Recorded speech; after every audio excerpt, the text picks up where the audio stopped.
bisa aja protein atau enggak asam amino gitu ya. Sedangkan kalau hormon larut lipid berarti dia lipid ya, hormonnya. Nah, jadi karena mereka berdua itu beda, jadi beda juga si pengeluarannya, si hormon itu lewat dari kelenjar dan kayak di peredaran darahnya dan juga masuk ke organ target gitu ya. Jadi untuk hormon yang larut air itu ketika dia dihasilkan ya oleh kelenjar, maka kelenjar ini akan mengeluarkan si hormon ini gitu ya, menuju ke organ targetnya atau sel targetnya atau area yang nanti jadi target. Nah, hormon ini yang disimbolin dengan warna kayak merah segitiga ini, itu kalau dia yang larut air, maka dia eh, perlu kayak vesikel, dimana vesikelnya nanti ketika sampai di membran sel itu dia akan eksositosis gitu ya, jadi kayak akan eh, apa sih namanya menyatu gitu ya vesikelnya dengan membran sehingga nanti si hormonnya bisa dikeluarin. Nah, nanti hormonnya ini tuh bisa masuk ke peredaran darah secara langsung dan ketika misalnya sampai ke sel target maka si hormon ini itu akan eh, sebelum dia menuju ke sel ke dalam ya, dia itu perlu ada yang namanya kayak reseptornya gitu ya. Jadi penerima si hormon ini baru nanti dia bisa ketika dia kontak dengan reseptor hormonnya ini nanti akan bekerja gitu. Jadi si selnya itu akan merespon. Nah, responnya itu bisa aja di area sitosol, makanya disebut sebagai respon sitosolik, atau misalnya dia akan mempengaruhi gen gitu. Jadi nanti gennya itu akan membentuk ya nanti direplikasi dulu, terus nanti ditranskripsi dulu dan lain-lain sampai sintesis gitu, baru nanti ke sitosol juga ya si hasilnya ini gitu ya. Nanti misalnya si sel ini juga akan menghasilkan hormon lagi gitu misalnya.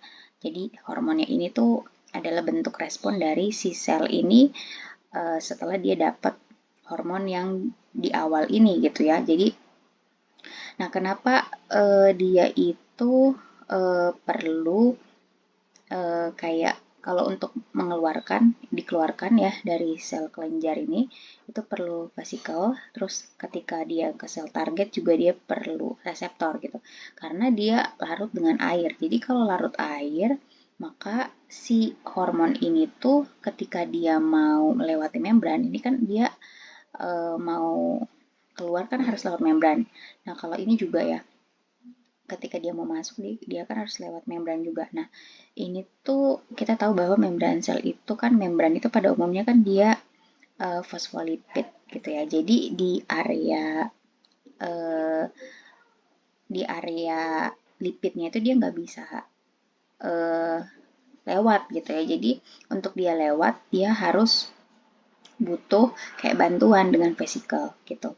Beda dengan kalau hormon yang larut lipid. Kalau hormon yang larut lipid itu dia eh, ketika dia itu dihasilkan terus mau dikeluarkan dia bisa aja langsung lewat membran sel karena membran selnya itu kan bagian lipidnya itu ya bisa akhirnya dia lewatin gitu. Nah, tapi ketika dia menuju ke peredaran darah, ke pembuluh darah ini, dia itu butuh carrier atau pembawa si lipid ini gitu karena dipengaruhi dengan uh, komposisi dari si apa pembuluh darahnya gitu ya. Jadi dia nggak bisa kalau hanya lipidnya aja, kalau hanya hormonnya aja gitu tanpa bantuan gitu. Di sini bantuannya carrier ya untuk dia diedarkan ke pembuluh darah. Jadi dia nggak uh, bukan komponen protein gitu ya. Jadi dia perlu carrier di sini, dimana carriernya protein. Nah, tapi ketika dia sampai ke sel target, dia mau masuk ke membran sel ini, dia bisa aja langsung gitu, bisa aja langsung lewat membran sel dan masih ke bawah juga carriernya gitu ya dari pembuluh darah. Terus nanti ya bisa aja nanti dia lepas gitu karena kan sudah tidak membutuhkan lagi carrier. Nah, nanti hormonnya itu akan misalnya merespon, jadi si selnya itu nanti akan merespon dengan mengubah apa ya, gennya kah, atau mengaktifkan gen yang nggak aktif di sini, terus nanti disintesis dulu gitu ya proteinnya, jadi nanti terjadilah respon sitosolik di sini. Misalnya nanti dihasilkan juga hormon gitu ya dalam bentuk dalam apa ya, buktinya itu adalah untuk respon gitu. Jadi si sel targetnya itu akan merespon adanya hormon yang sudah diterima ini gitu ya, dengan misalnya membentuk hormon atau menghasilkan hormon gitu. Jadi ini bedanya hormon yang larut air dengan hormon yang larut lipid ya. Mereka punya perbedaan dari segi mereka dikeluarkan, terus masuk ke pembuluh darah, dan masuk lagi ke sel target. Nah, jadi untuk dapat meregulasi tubuh, si sistem endokrin ini tuh dia punya dua cara ya. Jadi caranya itu ada yang umpan balik negatif dan ada yang umpan balik positif. Jadi maksudnya adalah umpan balik di sini maksudnya bisa juga dibilang feedback ya. Jadi ada umpan, ada trigger yang nanti memicu kayak selnya itu menghasilkan sesuatu. Nah, nanti setelah itu yang dihasilkan oleh sel itu nanti akan balik lagi gitu, jadi trigger gitu. Jadi kayak terus-terusan apa namanya? Terus-terusan mempengaruhi satu sama lain. Nah, di sini kan ada bentuk yang berbeda ya. Jadi ada yang negatif, ada yang positif. Nah, dua-duanya itu sama-sama dibutuhkan untuk bisa mempertahankan homeostasis tubuh gitu ya, atau keseimbangan tubuh. Jadi nggak hanya positif aja yang bagus, tapi negatif juga harus gitu ya. Kenapa? Karena untuk mengendalikan misalnya kalau ada yang berlebihan dihasilkan gitu. Jadi kalau nggak ada negatif nanti akan terus-terusan dihasilkan, maka bisa jadi kelebihan gitu, dan itu nggak baik ya, atau nggak seimbang jadinya untuk tubuh. Misal gini, jadi mulai dari ke feedback negatif dulu ya. Jadi ada stimulus. Nah, stimulus ini tuh bisa misalnya ya prosesnya kayak di sistem saraf gitu ya. Jadi kayak ada rangsangan atau stimulus, terus nanti akhirnya bisa sampai ke sel endokrin gitu ya. Di sel endokrin atau kelenjar endokrin tertentu. Ini masih secara umum ya, jadi kita belum ada contohnya. Terus nanti dia akan menghasilkan hormon kan, hormon tertentu. Nah, hormon ini nanti akan ke peredaran darah untuk akhirnya diterima oleh sel target ya. Nanti sel target kan akan meresponnya misalnya dalam bentuk dia menghasilkan hormon lagi gitu, atau misalnya apapun itu. Nah, hasilnya itu nanti akan mempengaruhi sel endokrinnya lagi gitu, yang di awal. Tapi kalau dia feedback negatif, kalau feedback negatif ini artinya respon yang ada di bawah ini atau hasil dari sel target ini akan mempengaruhi sel endokrinnya jadi tidak menghasilkan hormon, atau apa ya, mengurangi hormon gitu, atau ya itu tadi, kalau ekstrimnya berarti tidak dihasilkan gitu, jadi sel endokrinnya tidak menghasilkan hormon. Kalau hormon yang nggak ada berarti kan dia nggak ada ke sel target ya, jadi nanti ya semuanya jadi stop gitu ya. Nah, beda dengan kalau dia feedbacknya positif. Kalau feedbacknya positif, jadi stimulus itu ada, terus nanti bisa sampai ke sel endokrinnya itu nanti akan memicu hormon kan. Nah, hormonnya itu nanti akan ke sel target. Nah, sel targetnya itu akan menghasilkan respon, yang mana responnya ini tuh balik lagi ke mempengaruhi sel endokrin. Nah, tapi ketika responnya itu diterima oleh sel endokrin, maka sel endokrinnya itu akan memperbanyak membuat hormon ini gitu. Jadi makin banyak hormonnya, kalau makin banyak berarti sel targetnya juga makin banyak meresponnya gitu ya. Jadi nanti terus-terusan akan semakin menstimulasi gitu ya. Jadi mempercepat proses atau memperbanyak hasil. Sedangkan kalau feedback negatif itu memperlambat atau memberhentikan si stimulus itu. Jadi dia menghambat. Ya, kalau yang kanan mempercepat, kalau yang kiri itu menghambat gitu ya. Nah, sekarang kita ke jenis-jenisnya ya. Jadi jenis-jenis kelenjar endokrin, kita mulai dari hipotalamus dulu. Jadi hipotalamus itu kan dia bagian bawah dari talamus ya. Jadi ini talamus ya. Talamus itu kan berarti untuk tempat pensortiran informasi sensorik ya. Nah, kalau hipotalamus itu fungsinya beberapa itu misalnya untuk meregulasi jam biologis, terus kayak rasa lapar, rasa haus, gitu ya, itu di sini gitu ya. Nah, hipotalamus ini tuh ternyata di sistem endokrin juga perannya ada gitu ya. Jadi selain di sistem saraf, dia juga di sistem endokrin. Jadi maksudnya adalah sistem-sistem di tubuh itu tuh nggak bisa dipisah-pisah sebenarnya. Kita nggak bisa memisahkan mereka. Tapi ya tujuannya untuk memudahkan, tapi disclaimer mereka itu saling mempengaruhi satu sama lain gitu. Misal ketika tadi ada rangsangan yang datang dari talamus, terus nanti diarahin misalnya si informasi sensoriknya itu ke hipotalamus gitu ya. Nah, nanti hipotalamus itu akan mengeluarkan kayak hormon gitu ya, mengeluarkan hormon. Jadi nanti hormonnya akan dikeluarkan, terus nanti ya melibatkan proses-proses yang selanjutnya gitu ya. Jadi ya, seperti itu. Nah, hipotalamus ini tuh perannya itu adalah sebagai pusat pengaturan sistem hormonal ya. Dia itu mengatur semua kelenjar-kelenjar di bawahnya atau kelenjar-kelenjar endokrin yang lain gitu. Jadi dia itu sebagai kayak pemimpin dari semua kelenjar endokrin ya. Jadi kalau hipotalamus nggak menghasilkan sesuatu, maka yang lainnya bisa aja nggak menghasilkan juga gitu karena perintahnya dari hipotalamus gitu ya. Nah, hipotalamus ini juga sebenarnya di sebelah bawahnya itu ada lagi kelenjar, yaitu kelenjar pituitari yang ini ya. Kelenjar pituitari. Nah, kelenjar pituitari ini juga merupakan kelenjar endokrin ya. Nah, jadi nanti hipotalamus itu misalnya menghasilkan hormon di sini ya akibat dari rangsangan sensorik gitu ya.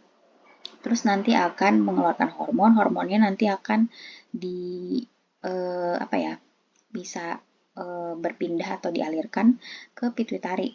Bisa lewat ini. Jadi pituitari itu ada dua bagian.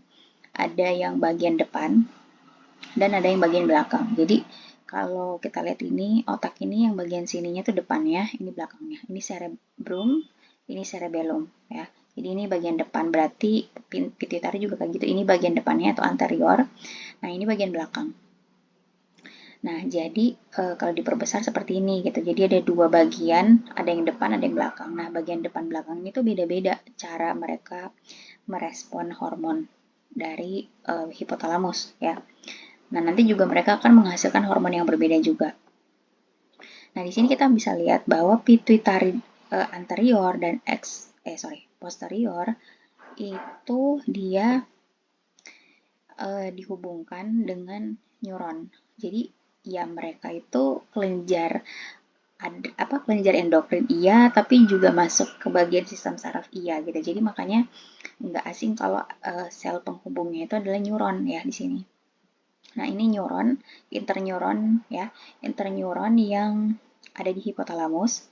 Terus kalau dia itu mau connect ke pituitari anterior atau pituitari depan, dia itu aksonnya itu terhubung ke pembuluh darah. Jadi ini pembuluh darah pembuluh darah arteri, ini pembuluh darah vena ya. Gitu. Jadi nanti hormonnya itu dialirkan ke pembuluh darah dulu gitu, baru nanti pembuluh darahnya sampai ke bagian pituitari anterior. Kalau yang pituitari posterior ini aksonnya, ini kan neuron ya, aksonnya itu dia sampai ke pituitari posterior gitu.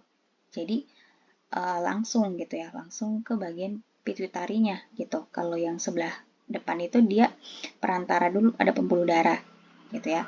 Nah, jadi pembuluh darah baru nanti pituitari anterior. Sedangkan kalau yang posterior itu aksonnya itu dia langsung terhubung dengan pituitarinya. Terus di sekitaran situ juga ada pembuluh darah. Yang warna biru ini tuh adalah vena, yang warna merah itu arteri ya. Jadi vena nanti yang akan mengeluarkan hormon misalnya yang dikeluarkan oleh pituitari ya, baik anterior ataupun posterior. Nah, sekarang kita ke hipotalamus dan hubungannya dengan pituitari ya. Kita ke pituitari anterior dulu. Jadi hubungannya hipotalamus dengan pituitari anterior. Nah, jadi penghubungnya itu ya antara hipotalamus dan pituitari anterior ini ada neuron ya. Neuron. Nah, tapi karena neuronnya itu berfungsi untuk mensekresi hormon dari hipotalamus, maka disebutnya sebagai neurosekretori. Jadi neuron dan yang fungsinya adalah sekresi gitu. Jadi neurosekretori. Nah, nanti hormonnya akan masuk ke dalam gitu lewat pembuluh darah ini, terus nanti ke pituitari gitu ya. Jadi hormon yang masuk ke dalam pembuluh darah terus nanti dialirkan ke pituitari itu membuat si pituitari anterior ini akan terstimulus atau terinhibisi dalam menghasilkan hormonnya gitu ya. Jadi di sini ada jenis-jenis hormon dari hipotalamus ya. Ini ada banyak nih hormonnya, ada yang warna hijau, ada yang warna merah muda. Ini akan misalnya disekresikan kan ya, atau dihasilkan terus nanti dikeluarkan ke pituitari anterior. Nanti pituitari anterior itu akan merespon. Responnya bisa aja menghasilkan hormon lagi tergantung instruksinya apa, atau misalnya tidak membuat gitu. Jadi tergantung sifat dari si hormonnya ya. Jadi yang pertama ini ada TRH. TRH ini berarti tirotropin ya, releasing hormone. Jadi yang warna hijau ini kan kebanyakan ujungnya itu RH ya. RH itu artinya releasing hormone. Jadi hormon yang dilepaskan gitu. Jadi nanti ketika diterima oleh pituitari, nanti pituitarinya akan akan terstimulasi atau akan menghasilkan respon gitu atau menghasilkan hormon ya dalam bentuk menghasilkan respon dalam bentuk hormon gitu.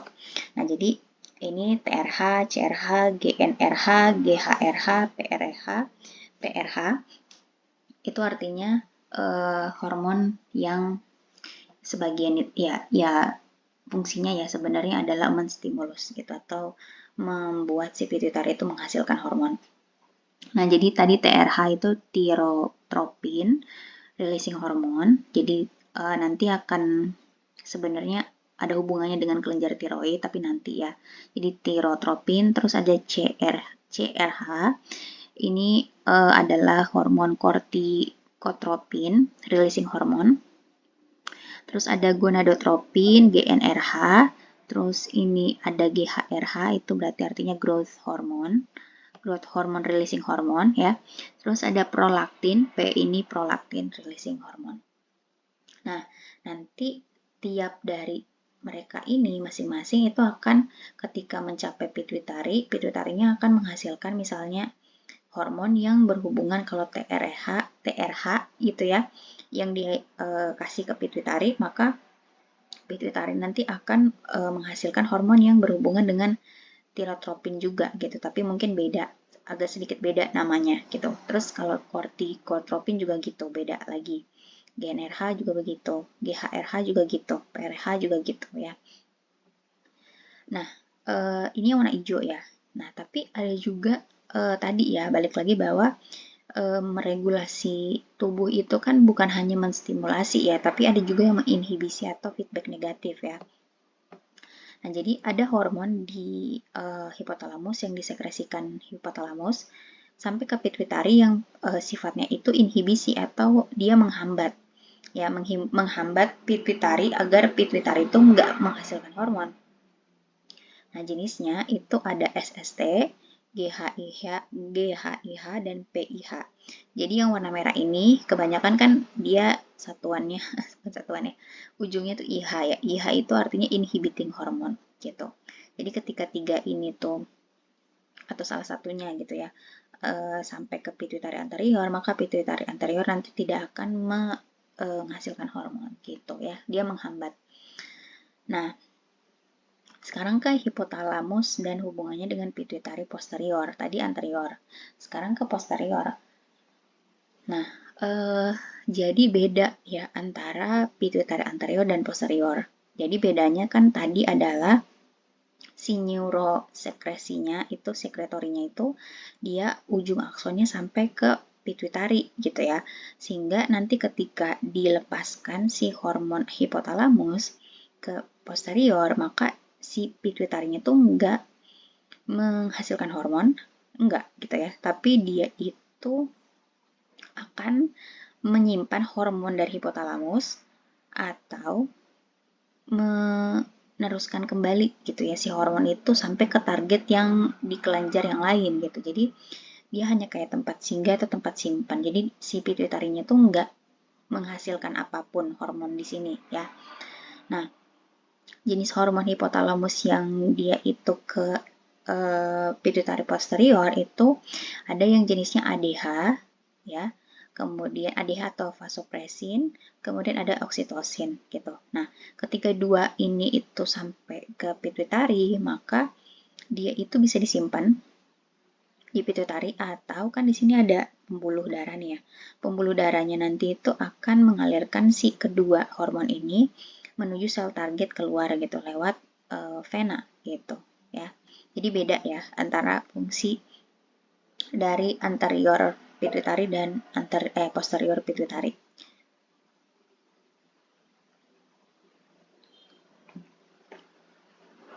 Nah, sekarang kita akan lebih lanjut lagi mendetailkan hormon-hormon apa sih yang akan dihasilkan oleh pituitari anterior setelah dia mendapatkan hormon dari hipotalamus ya. Jadi sebelumnya ini ada istilah juga ya. Kalau pituitari itu biasanya juga disebutnya sebagai hipofisis. Jadi kalau pituitari anterior biasanya disebutnya sebagai adenohipofisis. Adeno itu artinya kelenjar. Jadi hipofisis yang merupakan kelenjar, di mana kelenjar ini tuh berarti dia menghasilkan sesuatu ya, menghasilkan hormon gitu. Nah, tadi kita tahu bahwa ada jenis-jenis yang bisa menstimulasi pituitari dan ada juga menginhibisi pituitari. Kalau misalnya TRH tadi ya, TRH itu apa tadi ya? Saya juga nggak hafal. TRH itu tirotropin ya. Tirotropin itu tirotropin releasing hormone dari hipotalamus itu kemudian sampai ke pituitari anterior, maka pituitari anterior itu akan merespon dengan dia itu menghasilkan yang namanya hormon TSH. TSH itu mungkin tiroid kali ya, tiroid stimulating hormon kalau nggak salah atau apa. Pokoknya intinya TSH itu berarti tiroid ya. Nah, artinya si hormon yang dihasilkan pituitari ini tuh akan diteruskan, ketika dia dihasilkan, dia akan diteruskan ke tiroid. Tiroid ini kan salah satu kelenjar endokrin juga ya. Nah, nanti akan dibawa ke tiroid lewat pembuluh darah, terus nanti tiroidnya akan menghasilkan hormon atau respon yang lain gitu. Jadi dia seperti itu prosesnya ya, agak panjang.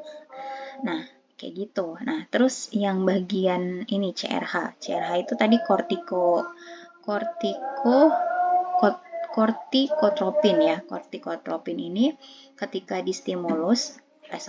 ketika dia sampai ke pituitari dan menstimulus pituitari, nanti akan dihasilkan ACTH. ACTH ini adalah A-nya itu adrenal. Gitu. Adrenal itu berarti nanti target si hormon ini adalah kelenjar adrenal. Kelenjar adrenal itu kan berarti kelenjar yang dekat ginjal ya. Nah, nanti ketika sudah sampai di situ, adrenal akan merespon gitu, atau dia akan turn on. Terus ada lagi GnRH. GnRH ini ketika dibawa ke pituitari, terus pituitari terstimulus, pituitari akan menghasilkan FSH ya dan LH. Dimana dua ini tuh targetnya adalah kelenjar endokrin untuk menghasilkan hormon seks gitu ya. Entah di laki-laki testis atau di perempuan ovarium. Terus ada lagi GHRH. GHRH ini adalah hormon tumbuh ya, growth. dia ketika sampai ke pituitari, kemudian nanti distimulus lah pituitari itu, dia akan menghasilkan, pituitarinya menghasilkan GH atau growth hormone ya, yang mana nanti targetnya itu bisa ke tulang, bisa ke otot gitu. Jadi nanti ada pertumbuhan tulang dan misalnya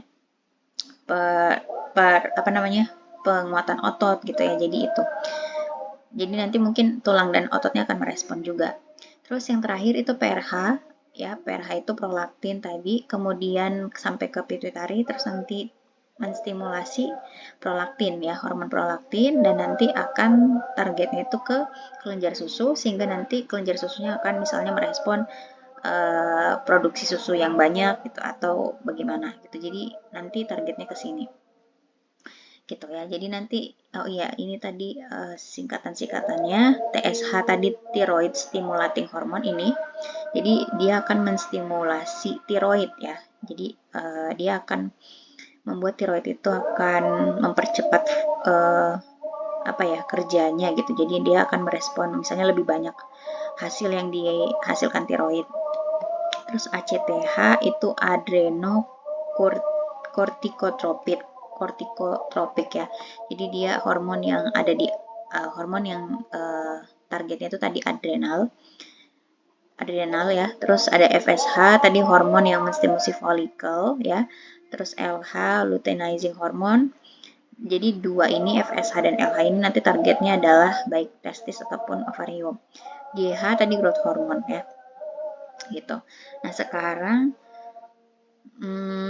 kita ke posterior pituitari ya. Tadi kan udah anterior. Jadi tadi ya, kalau posterior itu kalau pakai nama lain pituitarinya tadi hipofisis ya. Kalau yang posterior berarti pituitari posterior itu bisa juga dikatakan sebagai neurohipofisis. Maksudnya dia itu berhubungan dengan neuron gitu ya, neuron. Jadi hipofisis yang ada neuronnya gitu ya.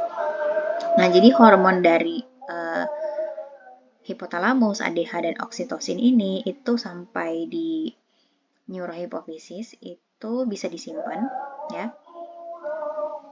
Bisa disimpan atau misalnya bisa diedarkan ke lewat pembuluh darah terus nanti ke sel target. Nah, kalau ADH kalau misalnya dia diedarkan itu dia nanti targetnya itu adalah tubulus kolektivus yang ada di ginjal. Ya. Terus kalau oksitosin itu dia targetnya ada dua, bisa ke kelenjar susu seperti kayak di prolaktin ya prolaktin, atau juga targetnya itu di otot rahim.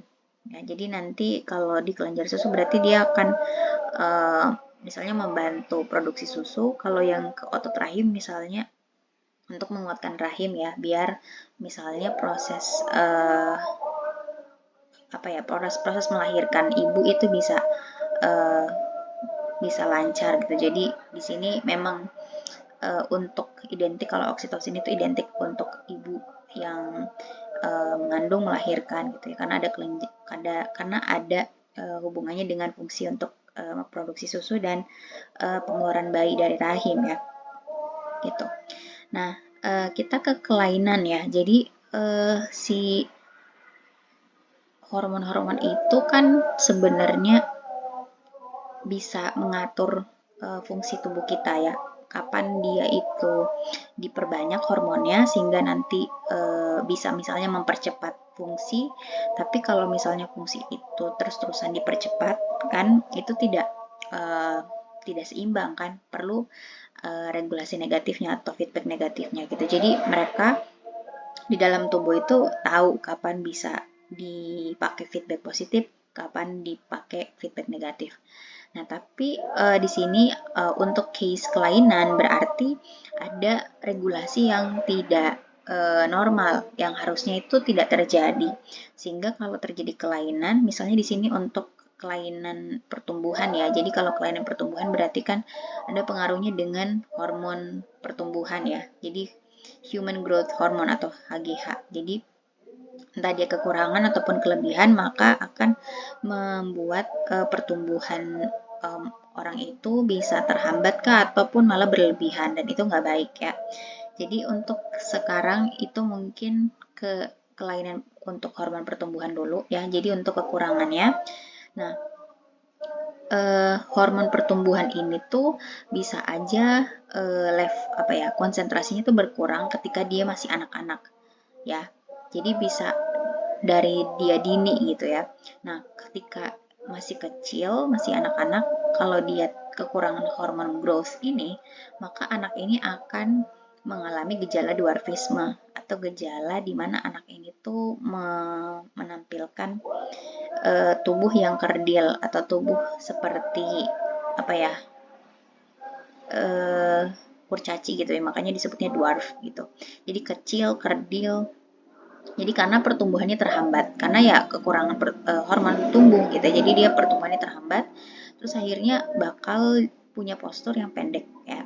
Terus ya perkembangannya juga terhambat karena perkembangan itu kan berjalannya hampir selaras gitu. Jadi kalau pertumbuhannya terhambat, maka perkembangannya juga terhambat. Tapi kalau dia itu kekurangan hormon pertumbuhannya itu pada saat dewasa, mungkin pada saat anak-anak dia tumbuhnya tuh normal, tapi pada saat dewasa dia akan mengalami osteoporosis atau ya lemah ya si tulang lemah tulangnya gitu ya. Jadi kayak tidak fit gitu ya. Terus juga ototnya juga melemah dan bisa jadi penumpukan kolesterol juga gitu ya. Nah, ini. Nah, penyebabnya itu bisa aja karena keturunan ya atau kongenital, bisa juga karena trauma.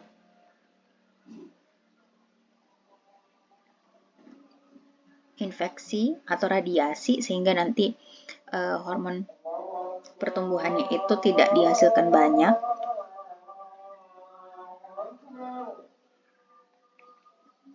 Dan juga bisa karena idiopatik. Idiopatik ini tuh berarti penyebabnya tuh nggak tahu apakah karena keturunan atau karena yang kedua ini gitu ya. Nah, treatmentnya kalau misalnya dia kekurangan hormon pertumbuhan, dia bisa disuntikan rekombinan hormon pertumbuhan. Jadi pemberian hormon pertumbuhan yang itu dari luar tubuh gitu. Jadi rekombinan ya, direkayasa dulu baru nanti dihasilkanlah ini hormon growth ini gitu untuk treatment. Nah, tapi ada juga kelainan itu karena dia kelebihan gitu. Kelebihan ini tuh juga nggak baik ya. Nah, kelebihan hormon growth ini bisa disebut sebagai akromegali ya. Nah, kalau dia pada saat anak-anak, dia akan menimbulkan gejala gigantism atau memperlihatkan gigantism atau kayak tumbuh raksasa gitu, gigantism. Karena posturnya itu terlalu tinggi, jadi dia akan tumbuh mungkin melebihi orang-orang dewasa, padahal dia masih anak-anak. Nah, tapi pada saat dia itu sudah dewasa baru mengalami kelebihan, maka mungkin awalnya normal, terus habis itu pada saat dewasa dia kelebihan hormon growth, maka nanti akan menimbulkan gejala atau kayak menampilkan tangan dan kakinya itu membesar. Jadi si tubuhnya itu mungkin bisa aja biasa gitu ya, tapi tangan dan kakinya yang membesar gitu karena masih tetap tumbuh gitu ya. Terus bisa juga bentuk wajahnya berubah kayak gini ya. Nah, bisa aja mungkin dia tambah tinggi, bisa juga gitu. Nah, penyebabnya bisa aja karena tumor atau kanker dari kelenjar yang menghasilkan hormon pertumbuhan ini, yaitu misalnya pituitari ya. Pituitari itu kan yang tadi men-trigger hormon pertumbuhan. Terus juga bisa karena tumor non pituitari. Jadi yang dihasilkan itu bukan dari kelenjar pituitari, misalnya paru-paru ataupun pankreas itu juga bisa menghasilkan yang namanya growth hormone, releasing hormone gitu ya. Jadi dia bisa memicu misalnya kelenjar lain gitu ya untuk dia menghasilkan growth hormone gitu. Jadi makanya kelebihan. Makanya treatmentnya adalah yang pertama operasi, jadi harus dinormalkan lagi gitu ya, atau ya di operasi si tumornya ini gitu ya, biar dia tidak menghasilkan banyak hormon growth atau menghentikan hormon growth. Terus bisa juga dengan somatostatin ya. Jadi menyuntikkan kayak growth hormone, inhibiting hormone. Jadi menginhibisi hormon yang ada fungsinya itu untuk menginhibisi growth hormonnya. Jadi biar tidak berefek ke tubuhnya. Nah, kenapa sih kelebihan ini tuh juga sangat berbahaya untuk manusia yang kelebihan gitu? Karena dia nanti akan punya tekanan darah tinggi, ya hipertensi. Karena semakin dia besar kan tekanan darah itu akan tinggi untuk jadi semakin jauh kan si misalnya organ-organ, misalnya dari kaki deh, gitu ya, pembuluh darah uh, antara kaki dan jantung kan itu makin jauh ya kalau dia itu makin gede badannya, maka itu kan butuh tekanan lebih tinggi, jadi dia akan bisa kena hipertensi, terus juga akhirnya bisa kardiomiopati gitu ya, jadi nanti jantungnya juga kelainan ya, karena bisa jadi dari sini hipertensi. Terus juga bisa osteoartritis, artinya si tulangnya ini tuh lemah gitu ya, karena dia harus menopang tubuhnya yang besar, jadi bisa jadi ya kena osteoartritis juga. Nah, ini salah satu hormon ya yang mungkin ini disederhanakan aja ya prosesnya. Jadi namanya melatonin. Jadi melatonin itu berperan dalam mengatur ritme biologi.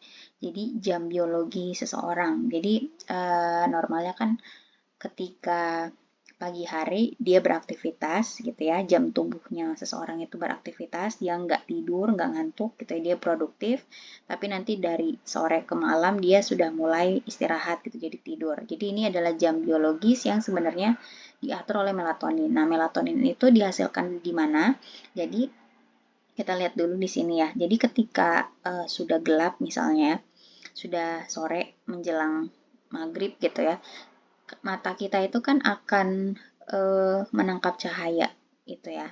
Nah, pada kondisi gelap, maka mata itu akan tentunya mendeteksi ya, mendeteksi cahaya gitu ya, cahaya di saat gelap, dan nanti si informasinya atau impulsnya dari sensor mata sampai ke bagian pineal. Pineal itu di bagian dekat di sekitaran otak ya.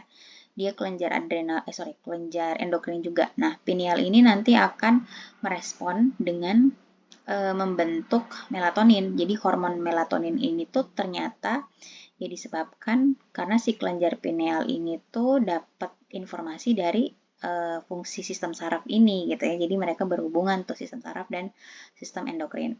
Nah, melatonin ini ketika dia diproduksi, jadi kan dia semakin dapat informasi banyak pada saat gelap ya, maka pineal akan memproduksi banyak melatonin. Nah, kalau melatonin banyak, maka dia akan berfungsi gitu ya untuk mengatur si manusia tersebut bisa punya ritme istirahat gitu ya, atau tidur gitu. Jadi kita akan terlelap di malam hari. Nah, tapi ketika dia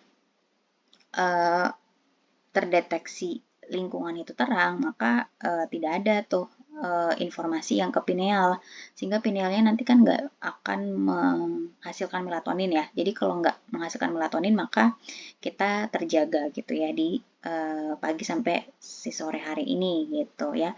Jadi melatonin itu tadi berperan untuk ritme biologis. Oke, thank you.